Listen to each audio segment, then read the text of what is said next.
अरे भाई, यौम आजादी का ये मतलब हरगिज नहीं है कि हम अपनी सकाफत से, अपनी रवायात से भी आजाद हो जाएं। बिल्कुल। इस खुशी के मौके पर लतीफी साहब और चुगताई साहब एक दूसरे के गले मिले। यानी कि मैं लतीफी के गले लगूं? नो वे, हरगिज नहीं। अरे तो मैं कौन सा गले मिलने के लिए अंजुमन के स्टेप करता हुआ चला आ रहा हूं? इतना तो मदरा सुल्तान राही। नहीं नहीं लतीफी साहब, चुगताई साहब, आज गले मिलना ही पेगा। असी दुश्मन तक पैगाम पहुंचाना है कि असी सारे एक का। हाँ तो फिर तुम और मैं गले मिलते हैं, दुश्मन तक खुद ही पैगाम पहुंच जाएगा। ओहो लतीफी साहब, उन्हीं के साथ तो झगड़ा है, उन्हीं के साथ गले मिलना है। मिल लीजिए लतीफी साहब, आपस में सारे झगड़े खत्म हो जाएंगे। आप कहती हैं तो मिल लेती हैं, क्योंकि हमारी नवाबी रवायात में बेगम की बात को कभी रद्द नहीं किया जाता। रखिए जी इधर स्टूल और खड़ा कीजिए चुगताई मियां को उसके ऊपर, क्योंकि हम अगर इस तरह मिलेंगे तो हमारी कमर में चुक भी पड़ सकती है। और ज्यादा बातें ना कर, इधर आ। आज अन्य आ गया। क्या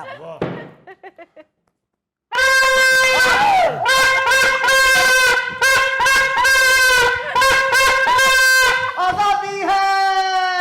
और इस पागल को ना खलफ औलाद, तमीज से बात करो। वो तो देखो क्या कर रहा है। 14 अगस्त है, वो जो मर्जी करे। अजय बंद कर इस पापा को, यहाँ पे एक आध खून हो जाएगा। ये है इसकी तरबियत। फिर आप कहती हैं कि नवाब साहब आप झगड़ा क्यों करते हैं? अरे ये क्या बेहूदगी है भाई, यौम आजादी मनाना है, ये लोग ये बेहूदा बाजा बजा के और मोटरसाइकिलों के साइलेंसर उतार के आजादी की रूह को ही मजनू कर देते हैं। नहीं, ये तो बिल्कुल ठीक कह रहे हैं लतीफी साहब। बहुत शुक्रिया अली भाई, ये इंतहाई बेहुदा आवाज है। इससे तो बाखुदा हमें लगता है कि ये पाकिस्तान के बनने का मजाक उड़ाया जा रहा है। जी हाँ। नहीं लतीफी साहब बात तो बिल्कुल ठीक कर रहे हैं। ये पां पां पां पां इतनी जोर से बाजा बजाना बेहूदगी है। बाबर चाचू, लिया तो आपकी दुकान से ही है ना? यार मैं बेच रहा हूँ, कोई बजा तो नहीं रहा ना। बहुत अच्छे। ओ भाई, मेरे बजाने के लिए बेच रहे हो ना, और क्या इससे पेंचर चेक करते हैं? देख रहे हैं आप अली भैया, जी हाँ। ये हालत है। दरअसल हम सब ने अपने अपने मफादात की जंजीर में अपने अपने जमीन को जकड़ रखा है। इसमें बजाने वाला भी, बेचने वाला भी और बनाने वाला भी, तीनों शामिल हैं। बिल्कुल। बाखुदा हम तो ये इसकी बेहुदा आवाज सुन के ये सोचते हैं कि अगर 1947 में ये इजाद हो चुका होता तो हमें इतनी कुर्बानियां देने की जरूरत ही नहीं थी। इसकी बेहुदा आवाज से ही अंग्रेज ने यहां से भाग जाना था। भाई आप क्यों इस बेहुदा आवाज के साथ लोगों के दिलों से पाकिस्तान की मोहब्बत को भगा रहे हैं? भाई कोई बीमार है, कोई बेचारा बुजुर्ग आदमी है, नहीं इसकी आवाज को बर्दाश्त कर सकता, आप क्यों नहीं बाज आते? बिल्कुल चुगताई साहब, वैसे इसके अलावा और भी बहुत से तरीके हैं आजादी की खुशी को मनाने के। ओ भाई, और भी बड़ा बंदोबस्त किया हुआ है। बिरयानी बनवाई है, मठियाई मंगवाई है, जर्दा बनवाया है, और तो और रात को बारबेक्यू का भी इंतजाम है। पाकिस्तान जिंदाबाद, पाकिस्तान जिंदाबाद, पाकिस्तान जिंदाबाद। चले कीजिए शुरू बांटना। लतीफी अंकल, हम मोहल्ले के लड़कों ने ये बाजे वाला जुलूस निकालना है, फिर उसके बाद ये सब कुछ तकसीम होगा। तो भाई निकालिए जल्दी से जुलूस, जो पी पा करना है कीजिए, और उसके बाद खाना पीना शुरू हो। एक मिनट लतीफी साहब, अब आपका ज़मीर कहां गया? आप खुद उन्हें कह रहे हैं पी पा कर लो। भाई उन्होंने कौन सा मेरे मना करने पे हट जाना है? हाँ। मैं तो इसलिए कह रहा हूं कि कर लें जो पी पा करनी है, फिर खाना नाना ठंडा हो जाए। असल सत्यानाश तो यहीं से शुरू हुआ है कि बुजुर्गों ने अपनी जरूरियात की वजह से बच्चों के आगे घुटने टेकना शुरू कर दिए हैं। मिसाल के तौर पे वैसे तो वालिदैन कहते हैं कि बच्चों को फोन से दूर रहना चाहिए, लेकिन अगर खुद मसरूफ हो, यानी कि बाप ने या माँ ने फोन पर बात करनी हो, तो बच्चे को दूसरा फोन पकड़ा देते हैं कि वो उस वक्त तक फोन पर मसरूफ रहे, उस पे कहते हैं कि खेलो, और खुद फोन पर बिजी हो जाते हैं।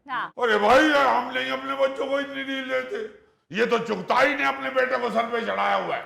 हमारी नवाब फैमिली में किसी की जरूरत नहीं है बच्चे की कि वो इस बाजे के साथ पी पा करता फिरे, सिवाय इस बच्चे के। चाचा जान, आज हम भी चुगताई अंकल के बेटे के साथ बाजा जुलूस में शिरकत करेंगे। अरे कम वक्त किस नाअंजान ने तुम्हें ये बाजा खरीद के दिया है? चाचा हुजूर, हमने खुद खरीदा है। टीपू भाई ने कहा था कि आ जाना, मिल के बाजा बजाएंगे। आपकी सेहत इजाजत देती है ऐसे काम करने की? अपने साथ मेरे एक और बंदा रखिए, आप बाजे को मुंह लगाइए, वो बंदा आपकी कमर दबाएगा, आप फिर बाजे में फूंक मारिए, फिर आवाज निकलेगी। चाचा जान, वो टीपू भाई ने कहा था कि बाजा जुलूस के बाद हमारे घर बारबेक्यू है। लो, ए सारी नवाब फैमिली बोटी तो तरसी। अरे क्या बात कर रहे हो बाबर मियां? हमारे दादा हजूर हर यौम आजादी के ऊपर 47 देगे पकाया करते थे। बस फिर जब वो वफात पा गए, उसके बाद फिर ये सिलसिला टूट गया।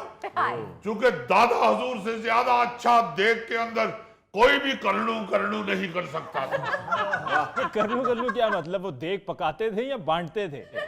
अरे पकाते थे बहुत अच्छी देग। तो सीधा कहो ना भाई, किसी नवाब के शाही बावर्ची थे। तो और क्या, एक दिन तहमद बांधे हुए शाही देग पका रहे थे, तहमद ने आग पकड़ ली, उधर ही बेचारे जख्मी हो गए। जल्दी से शाही मुलाजमीन ने उनको देग उठाने वाली कैंची से उठा के अस्पताल पहुंचाया। डॉक्टर ने आके उनकी नब्ज पकड़ के कहा कि हम अफसोस के साथ कहते हैं कि आपकी एम्बुलेंस लेट पहुंची है।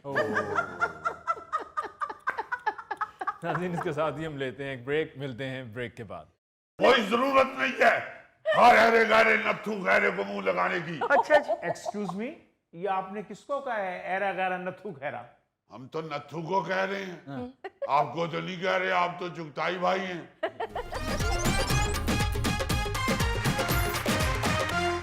अरे ये है ही 2 नंबर आदमी, हम तो पहले इसमें एतबार नहीं करते।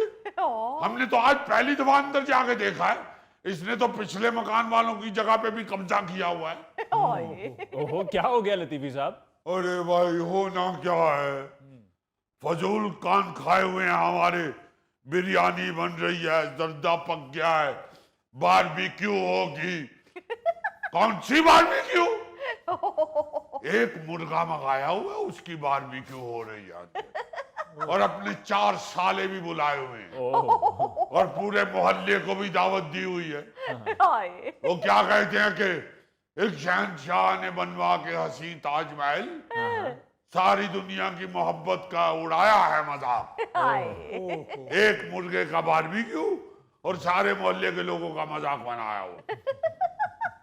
और वो जो डशकरे बुलाए हुए थे अपने साले, उन्होंने तो मुर्गे का पोटा तक नहीं छोड़ा। भाई कम से कम मोहल्लेदारों का तो कोटा रख लो। सारा ही सालों के आगे रख दिया और बारबेक्यू की तैयारी की हुई है हमने। लतीफी साहब, मैं तो अंदर घुसते ही समझ गया था कि मामला कुछ और है। मैं तो वापस आके अपनी दुकान पे बैठ गया। भाई हमने कौन सी दरखास्त दी थी कि हमें आप दावत दीजिए? खुद ही मौसूफ शोर मचा रहे थे कि हमने देगे बनवा ली हैं, हम बारबेक्यू कर रहे हैं, अभी बाजा जुलूस के बाद होगा बारबेक्यू। होगा पता नहीं कब बारबेक्यू और पता नहीं कब पकेंगी देगे।